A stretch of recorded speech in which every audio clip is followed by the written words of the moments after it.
Dans cette vidéo, je vais te présenter 5 conseils pour étudier plus facilement.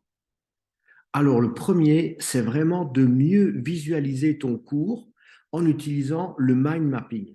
Donc, le mind mapping, c'est une technique qui est représentée ici à l'écran où finalement tu notes le sujet central, le sujet le plus important en fait de ton cours au centre, donc par exemple ici mind mapping, et puis ensuite tu vas faire des ramifications, d'abord primaires avec par exemple les différents chapitres de ton cours, et puis ensuite par exemple pour le chapitre 1, ici disons que c'est les benefits, et ben, tu peux aller subdiviser encore en différentes sous-parties. L'avantage, c'est que tu vas avoir finalement la vue globale de ton cours en une seule page et tu peux bien entendu utiliser différentes couleurs, parfois faire des petits dessins pour mieux te représenter et en tout cas mieux te remémorer aussi les parties du cours. Donc là, tu peux vraiment laisser libre cours à ta créativité. Alors, il existe des cours sur le mind mapping, des livres également, où tu peux aller plus en détail, mais si tu utilises déjà les principes de base que je viens de t'énoncer, ben, tu verras que ce sera beaucoup plus facile pour toi pour mieux comprendre ton cours, pour mieux le retenir et peut-être pour mieux répondre aux questions d'examen. Alors, la deuxième astuce, ça va être de lire plus vite.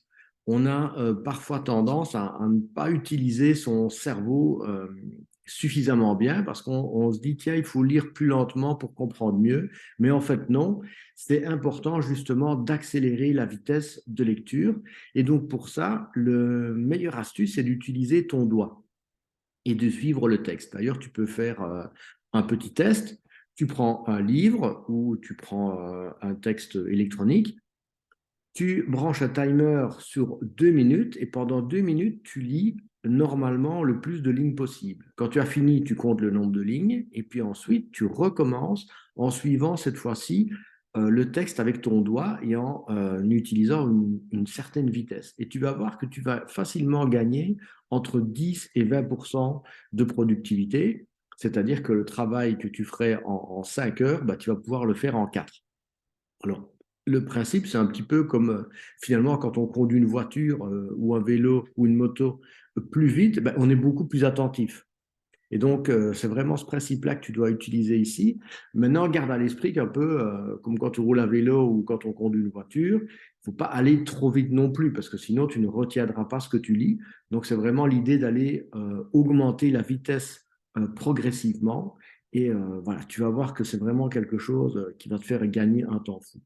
Le troisième point, ça va être de limiter les distractions, puisque justement, si tu veux te concentrer sur ton cours et y passer le moins de temps possible, ça veut dire qu'il faut que tu voilà, élimines ce qui peut te distraire.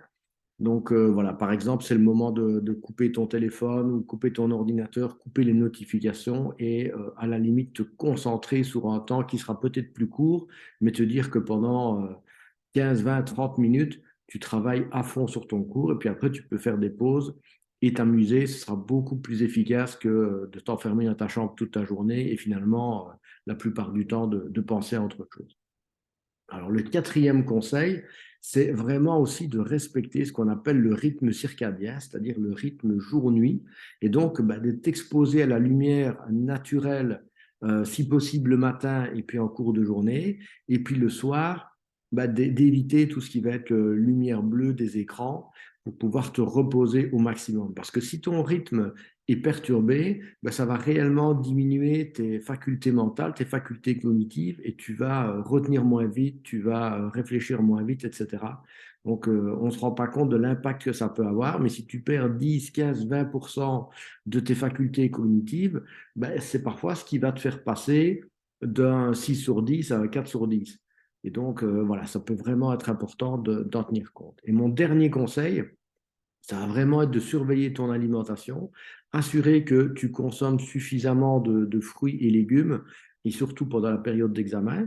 Ça peut être même utile de prendre des suppléments de vitamines. Donc voilà, parle-en à tes parents, peut-être à ton médecin ou à ton pharmacien pour choisir le bon complexe de vitamines. Mais souvent, l'alimentation d'aujourd'hui, elle est carencée. On n'a plus tout ce dont on a besoin pour fonctionner correctement au niveau mental, au niveau physique. Donc, pendant les examens, et même l'idéal serait même de commencer peut-être une cure de vitamines 2 semaines avant pour être sûr que les réserves soient bien comblées au moment où tu vas avoir besoin de toutes tes capacités. Voilà, alors si tu utilises déjà certains de ces conseils ou si tu les mets en application, ben, n'hésite pas à commenter en dessous de la vidéo. Ce sera toujours intéressant voilà, que chacun partage ses astuces. Et si tu as des questions, n'hésite pas non plus à les poser. J'y répondrai avec grand plaisir. Que tout se passe bien pour toi et à bientôt.